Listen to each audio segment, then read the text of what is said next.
Hello বন্ধুরা, সরল সুদের আরো কয়েকটি টাইপস নিয়ে আমরা হাজির হলাম।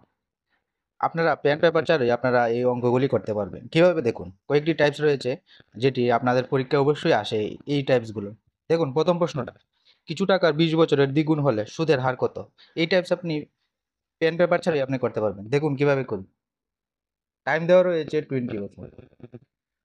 ঠিক আছে, আপনি কি করবেন? আপনি জাস্ট এটাকে 100 দিয়ে ডিভাইড করে দিবেন, তাহলে আপনার উত্তর চলে আসবে, মানে 5%। এটাই হবে আপনাদের উত্তর। আনসার অনুযায়ী আপনার অপশন ডি। ঠিক আছে, এখন কিভাবে হলো সেটা হলো, আমরা জানি কি পি আর টি বাই 100।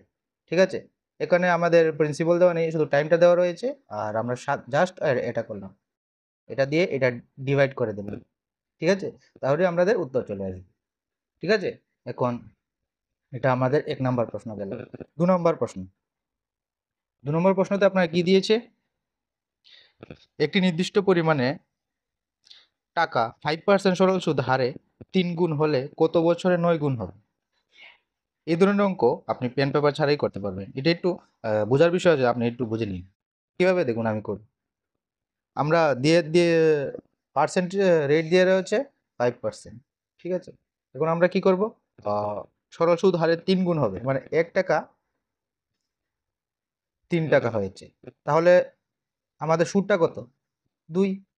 এখন আবার বলেছে যে কত টাকা হারে 9 গুণ হবে, তো 1 টাকা সমান সমান 9 গুণ হতে গেলে আমাদের কত হবে? 8। আমরা কি জানি, 4 দিয়ে যদি আমরা এইভাবে করি, এটাকে 8/2 করি, তার সাথে আমরা 5% যদি গুণ করে দিই, তাহলে আমাদের উত্তর চলে আসবে। মানে এটা যদি আমরা কাটি 4, তার সাথে এটা যদি গুণ করে নিই, 20%।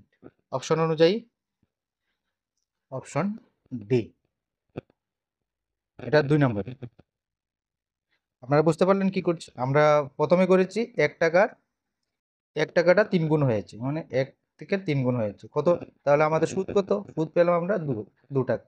সেম এটাতেও করলাম আমরা, 1 টাকা বেড়ে বেড়ে হয়ে গেল 9, তাহলে এটাতে সুদ কত পেলাম? 8 টাকা। তো জাস্ট এটাকে এটা আমরা এখান থেকে করতে পারতাম। 4, 4 সাথে আমরা 5 গুণ করলেই হয়ে যেত আমাদের আনসার। ঠিক আছে, এখন পরবর্তী প্রশ্ন।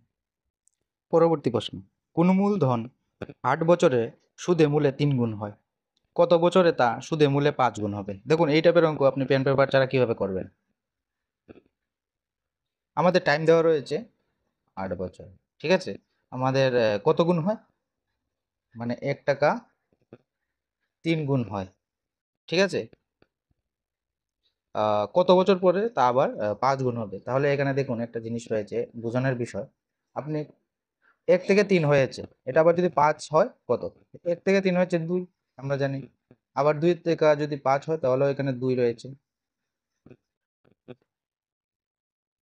ঠিক আছে, টোটাল আমাদের 4 গুণ হবে। ঠিক আছে, আমাদের এই 2 সমান সমান দেওয়া রয়েছে 8।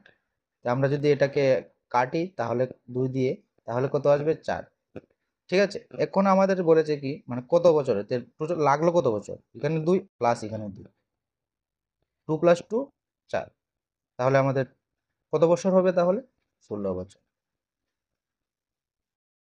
ঠিক আছে বন্ধুরা, কিভাবে করলাম আবার দিই। 1 টাকাটা 3 টাকা হয়েছে, এই 1 টাকাটা আবার 5 টাকা হয়েছে, মানে দুবার বাড়লো। ঠিক আছে, দুবার বাড়লো। এখানে বেড়েছে, সুদ হলো 2 টাকা, এখানে সুদ হলো 2 টাকা। ঠিক আছে, এখন বছর আমার দেওয়া রয়েছে কত? 8। ঠিক আছে, এখন আমাদের টোটালটা বের করতে বলেছে, তাই আমাদের হয়েছে এটা 16 বছর। ঠিক আছে বন্ধুরা, অপশন অনুযায়ী এ। হ্যালো বন্ধু, পরবর্তী কোয়েকশন। একটি মূলধন 3 বছরে দ্বিগুণ হয়, 9 বছরে সুদ আসলে মূলধনের কত গুণ হবে? এই টাইপের অঙ্ক আপনি পেন পেপার ছাড়া আপনি করতে পারবেন। কিভাবে দেখুন, এটা যদি আমরা করি,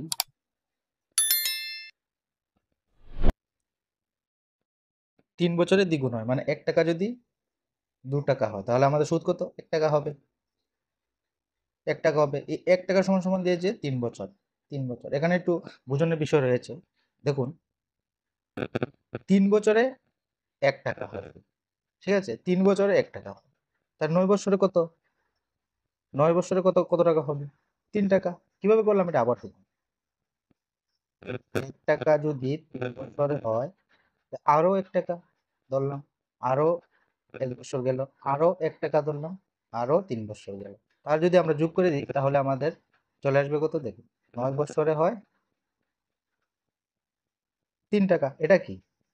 এটা কি আনসার? না, এটা আনসার হবে না। এটা হবে সুদ। আমাদের সুদ হয়েছে 3 টাকা। এখন আমাদের প্রশ্নতে বলেছে যে মূলধনের কত গুণ? মূলধনের। এখন আমাদের মূলধন কত ছিল? 1 টাকা। তাহলে প্লাস 1 টাকা হবে।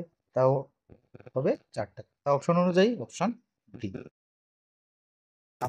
আমাদের এই ট্রিক্সটি যদি আপনাদের ভালো লাগে অবশ্যই চ্যানেলটিকে লাইক, শেয়ার এবং সাবস্ক্রাইব করবেন অবশ্যই। সবাইকে অসংখ্য ধন্যবাদ ভিডিওটি দেখার জন্য।